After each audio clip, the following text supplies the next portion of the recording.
오늘은 이제 16장, 사무엘상 16장 14절부터 23절까지 하나님의 말씀 전하겠습니다. 이제 여기 14절 보니까 여호와의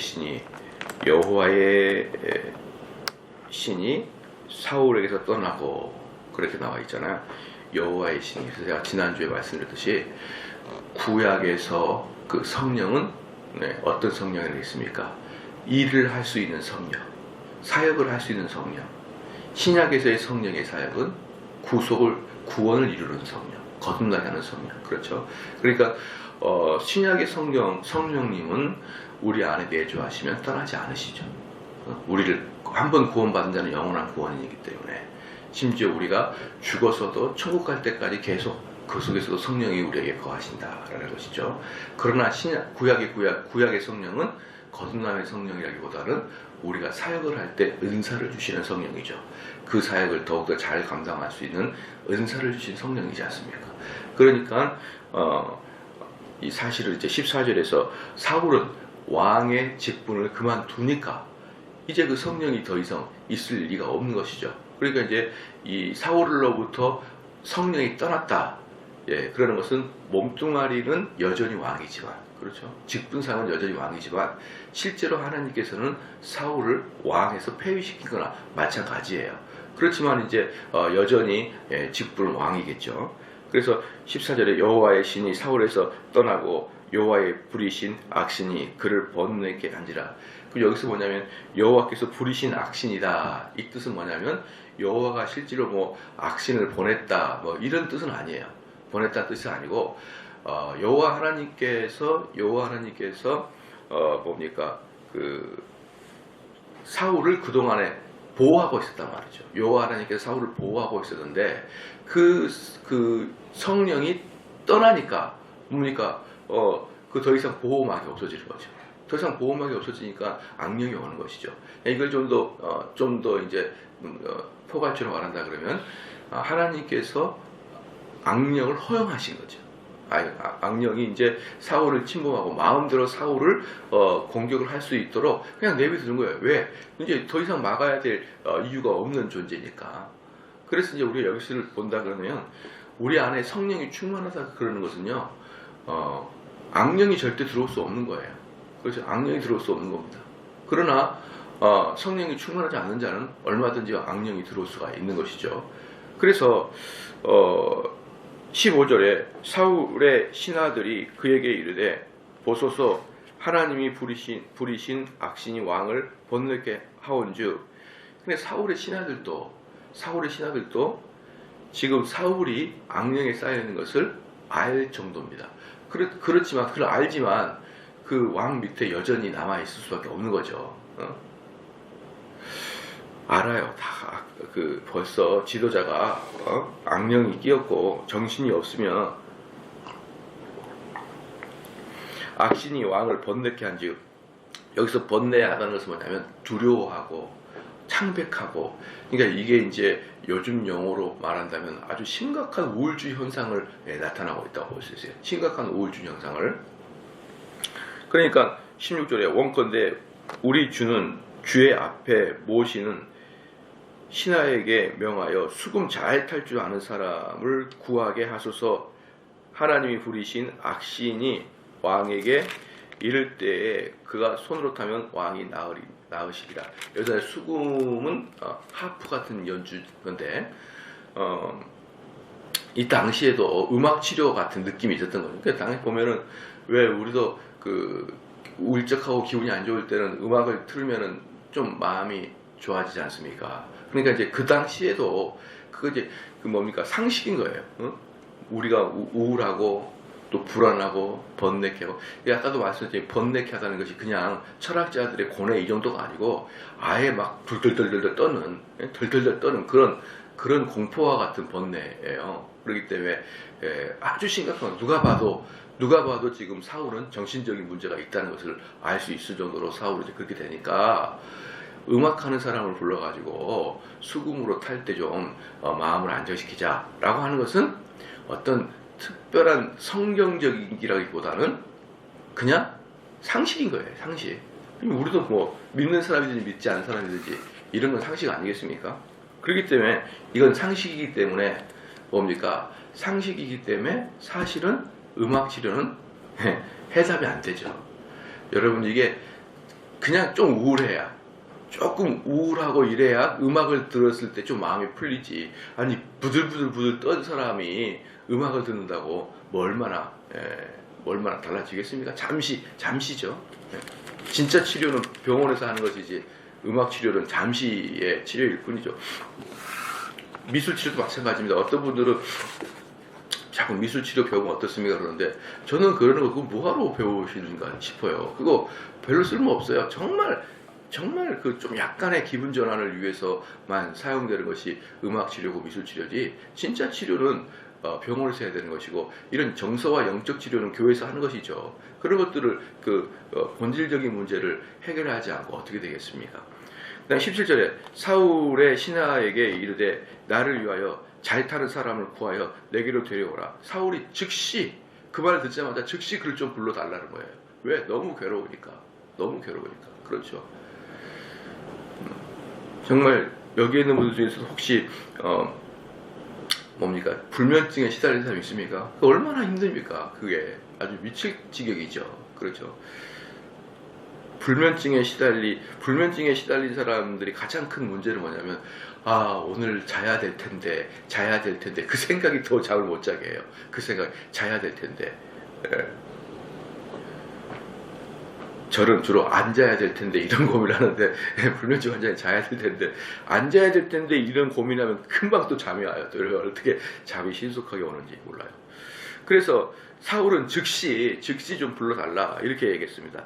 18절 말씀에 소년 중 한 사람이 대답하여 가로되 내가 베들레헴 사람 이새의 아들을 본즉 탈 줄 알고, 이 탈 줄 알고 뭡니까? 현악을 탈 줄 알고 그 다음에 호기와 무용과 구변이 있는, 호기와 무용이 뭡니까? 아주 능하다는 거예요. 능력이, 전투에 능하다. 그러니까 지금 여기가 지금 어디냐 그러면은 사울의 궁정입니다. 궁정. 물론 그 궁정이 다윗의 성처럼 크지는 않지만 그래도 왕이 있는 것이고, 그 다음에 밑에 있는 사람들이 소년 중에 한 사람이라는 것은 어린이가 아닙니다. 어린이가 아니고 사울 밑에 있는 부하를 말해요.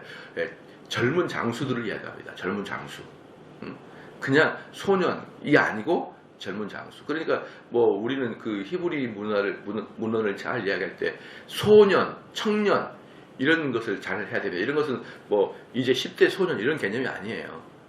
젊은 장수, 또 그 다음에 부하 이런 개념인 것이죠. 그러니까 여기 왕 밑에 있는 그런 관료들입니다. 관료들, 좀 젊은 관료들. 그 소년들이 뭐라고 하냐? 이새의 아들 다윗을 벌써 알고 있었던 거예요. 그러니까 벌써 이 18절 말씀에 의거해서 이미 다윗은 이스라엘에서 어느 정도 명성을 떨치고 있었던 것이죠. 명성을. 사무엘에게 다윗이 안수를 받잖아요. 그러면서 성령이 충만해져요. 성령이 충만해지니까 그렇지 않아도 다윗은 용모가 준수하고 사자나 곰을 때려잡을 수 있는 능력이 있는 사람인데, 성령이 그에게 와가지고 실질적으로 왕의 직분을 행할 수 있는 은사를 더욱더 주니까 이제 다윗이 하는 것마다 정말 잘하고, 그게 벌써 국가적으로 소문이 나기 시작하니까 왕정 밑에 있는 대소사들이 아이고 저기 베들레헴 출신 중에 이새의 아들이 있는데 걔가 탈 줄 압니다. 음악을 잘합니다. 근데다가 아주 용맹합니다. 그 다음에 구변이 뭐냐면 말을 잘합니다. 이 말을 잘한다는 것은 그냥 말을 잘한다는 뜻이 아니라 옳고 그름을 정확하게 분별할 줄 알고, 그렇죠? 분별할 줄 알고, 그리고 아주 뭐라 그럴까요? 깊이 있는 말이, 그냥 언변이 좋다 정도가 아니라 깊이 있는 말이 그에게서 나옵니다 라는 뜻이에요. 그래서 이스라엘 사람들은 이렇게 구변 좋은 것을 대단히 좋게 생각합니다. 그러니까 이게 점점 좋아지는 거예요. 음악 탈 줄 알고, 그 다음에 호기와 무용이 있고, 그 다음에 구변이 있고, 이게 점점 좋아지는 거예요.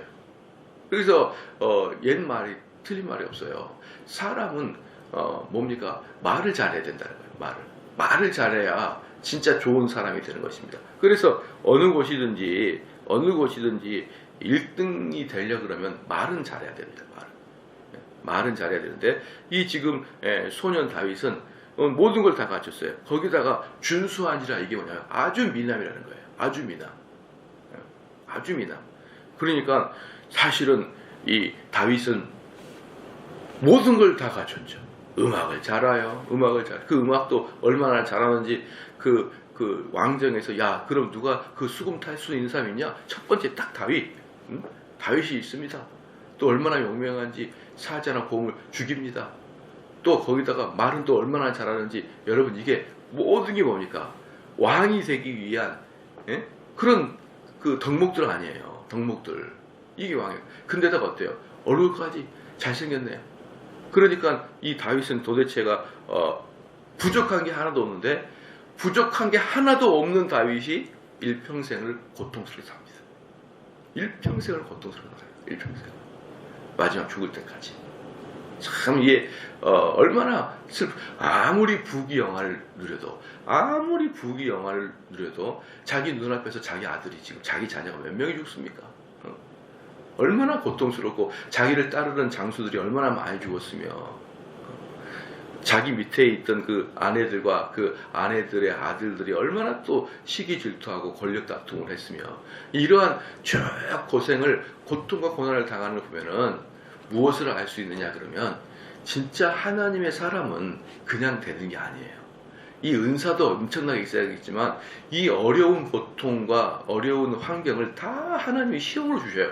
왜냐하면 그걸 이겨나가야 겨우 이제 왕이 되는 것입니다. 그 우리가 운동 선수들 봐요. 그 운동 경기에 나가기까지 얼마나 고통을 당합니까? 그 엄청난 고통을 당해야만 비로소 운동 선수가 되는 거예요. 어제 어떤 분들이 그런 얘기 하더라고요. 공부를 위해서 막 머리가 터지고 박이 터진 게 아니라 공부는 그래도 즐겁게 해야 된다라고 하는데 제 생각은 즐겁게 하는 공부는 아마추어가 하는 거예요. 아마추어가. 진짜 프로가 되려면 입에서 단내가 나도록 공부해야 되고 입에서 단내가 나도록 자기 일에서 두각을 나타내야 되는 거지. 아니 아마추어야 서서히 읽다가 졸리면 에이 자버리자 이렇게 자버리기도 하고 아유 여기까지 하자 그렇지만 뭐든지 그 분야에서 1인자가 되려 그러면 즐겨서는 안 됩니다. 그래서 저는 지금 학교 교육, 우리 삼성초등학교는 좀 어떤지 모르겠지만 학교 교육 중에 가끔가다 교장 선생님들이 이제 1학년들 모아놓고 1학년들 입학할 때 학부모들 모아놓고 이야기합니다. 우리 교회는 즐겁게 공부하는 것이라고. 나는 개똥이다 그래, 개똥이다. 무슨 공부를 즐겁게 해요? 즐겁게 하기를. 공부는 어렵게 하는 것이고 땀 흘리게 하는 것이고 고통 속에서 공부를 하는 거지. 그런 고통과 땀 흘림과 경쟁을 뚫고 나와야 누가 되는 겁니까?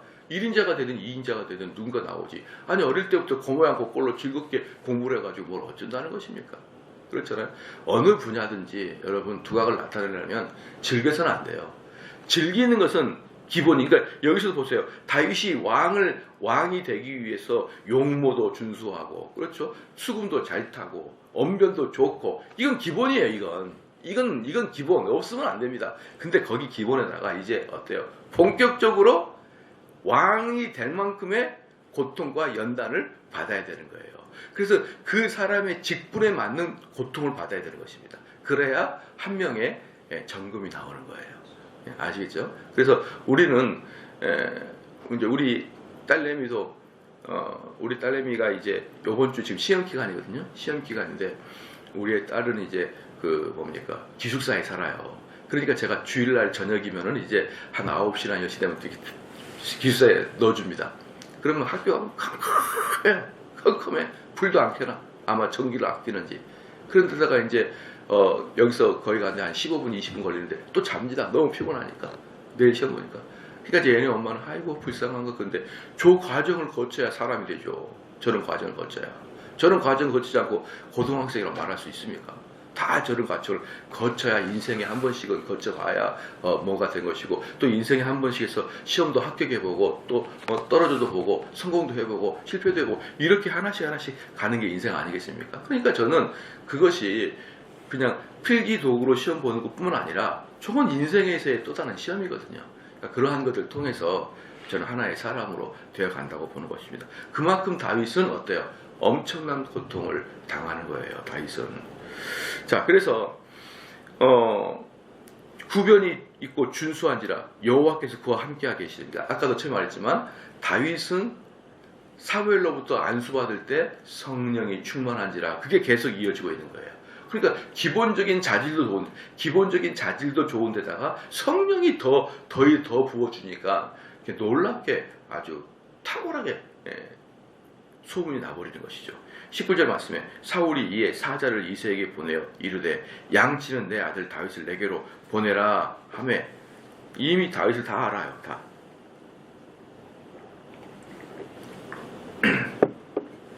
20절에 이새가 떡과 한 가죽 부대에 포도주와 염소새끼를 나귀에 실리고 그 아들 다윗의 손으로 사울에게 보내니 이새가 베들레헴에서 유지였습니다. 유지.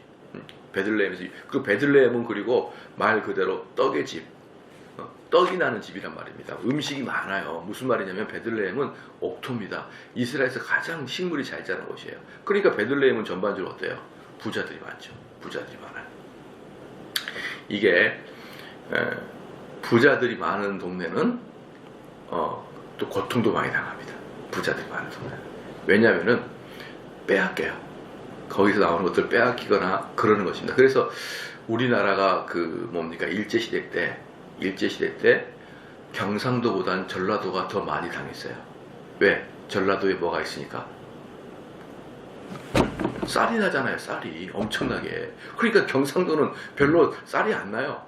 그러니까 사실 일본 놈들이 필요한 것은 전쟁의 물자에 쓰려고 쌀이 필요하기 때문에 그때 전라도가 엄청 당했어요. 엄청나게 당했습니다. 사실 공출이라고 해가지고 모든 걸 다 뺏어갔어요. 그래서 여러분 군산에 가면은 어때요? 근현대 문화가 딱 섞여 있잖아요. 그 군산에 가면 참 재밌어요. 일본 건물이 많아요. 왜 그러죠? 공출해 갈 때 거기 군산에 다 쌀이 모였거든요. 그러니까 군산이 엄청나게 발달해졌죠. 군산 가면은 우리나라 최초의 빵집이 있습니다. 여러분 한번 가보세요. 가면은 우리나라 최초의 빵집이 있는데 그 빵집이 1945년에 문을 열었어요. 근데 왜 1945년이냐면 그게 1945년 이전에 일본 사람이 빵집을 운영하다가 해방돼서 돌아갈 때 우리나라가 그 종업원이었었는데 그걸 인수해가지고 인수할 때부터 된 거예요. 그러니까 사실은 더 빨리 됐죠. 일본인이 할 때. 그래도 우리나라 최초입니다. 거기 가서 이성당인가? 그래요. 빵 먹어봐요. 하나도 안 맛있어요. 똑같아. 내가 가가지고 엄청 줄 서가지고 뭐 먹었는데 뭐야 이거 또 파리바게트랑 똑같잖아. 이름만 이 최초지. 똑같아요. 그래서 근데 한 번씩은 가봐서 먹을 만해요. 군산이 참 좋긴 하더라고요. 보통 도시 가면은 다 똑같아요. 예를 들어서 삼송이나 미사리 신도시나 어디 김포나 뭐 어디나 똑같아요. 눈 뜨고 딱 보면은 여기가 어딘지 똑같습니다. 근데 군산은요 아주 독특하게 그런 그 문화들이 있어요. 그리고 우리 교회 다음에 수련회를 군산으로 한번 갈까 그런 생각도 들어요. 근데 어쨌든 군산이 그렇게 일제시대 때 발달했던 것은 사실 호남인들의 공출의 눈물이에요. 눈물 그게. 그래서 이 베들레헴도 사실은 이런저런 고통을 많이 당하는 지역이 베들레헴입니다. 거기에 아주 풍요롭거든요. 근데 이제 거기에 이새가 거기에서도 뭡니까? 유지예요. 그러니까 얘를 이제 다윗을 사울에게 보낼 때 그냥 보내는 게 아니라 최대한 예의를 갖춰가지고 떡과 왜 떡이죠? 거기 떡의 집이니까 베들레헴이 가죽 부대에 포도주와 염소 새끼를 나귀에 실리고 이 떡과 포도주, 염소 새끼 이게 뭐냐 그러면은 귀한 사람을 대접할 때 드리는 선물의 대명사예요. 이렇게 한 세트로 해가지고 드리는 것이죠. 그러니까 이제 다윗의 아버지는 사울 당시는 정말 귀한 사람입니다. 이런 것을 표시하는 것이죠. 나귀에 실리고 그 아들 다윗의 손으로 사울에게 보내니 다윗이 사울에게 이르러 그 앞에 모셔서 서며 사울이 그를 크게 사랑하며 자기 병기던 자를 삼고 너무 보자마자 그냥 너무 잘하는 거예요. 그냥 와서 악기도 잘 다루고 말도 잘하고 그러니까 걔를 다윗이 뭘로 불렀습니까? 내 앞에서 악기를 타는 자로 불렀어요. 근데 얼마 가지 않아서 사울의 병기든 자, 즉 사울의 보디가드로 만들어버려요. 그냥 직속 그냥 승진입니다. 그냥 직직 승진이에요. 음악을 타는 사람하고 사울 바로 옆에서 무기 들고 보디가드 하는 사람하고 같습니까? 이거 아직 이건 경호대장인데 이제. 그러니까 비교도 안 되는 만큼 그냥 급격하게 승진을 해버리는 거예요. 왜 이렇게 하나님께서 하신지 알겠죠? 다윗을 왕으로 세우려고 아까도 제가 처음에 말했잖아요. 악기 타가지고는 병이 고쳐진 게 아니라니까요. 그럼 다윗이 사울이 악기가 들었을 때 다윗이 수금을 탈 때마다 악한 영이 잠시라도 빠져나가는 이유가 뭡니까? 다윗을 사울 옆에 꽉 붙이려고 하나님이 그 역사를 하시는 거예요. 하나님이 역사하시는 거지. 그렇다고 여기를 보니까 야 정신병자가 걸린 애들은 악기를 타면은 머리가 좋아진다 이렇게 해가지고 정신병자 옆에서 악기만 타면 나중에 그 정신병자는 기타 같은 거 막 깨버려요. 나중에 이런 것이 만약에 야 성경에는 보니까 이 수금과 비파와 가지고 이게 우리 정신병자가 타고 악시 들면 하면은 깨끗해진다 이런 것을 규칙으로 삼으면 안 돼요. 그러니까 성경에서는요. 아무리 짧게 나와도 규칙이 있고 원리가 있고 아무리 많이 나와도 그 당시에만 통용되는 게 있어요. 그런데 우리의 정서적인 문제가 있을 때 악기를 다뤄서 그 정서를 회복한다는 것은 이 당시에만. 그렇죠? 사울 옆에 다윗을 딱 붙여놓기 위해서. 왜 사울 옆에 다윗을 붙여놓습니까? 왕의 교육을 받아야죠. 그래서 왕의 법도도 배우고 왕의 예법도 배우고 왕의 역사도 배우고 다 배워야 준비된 왕이 되는 거잖아요.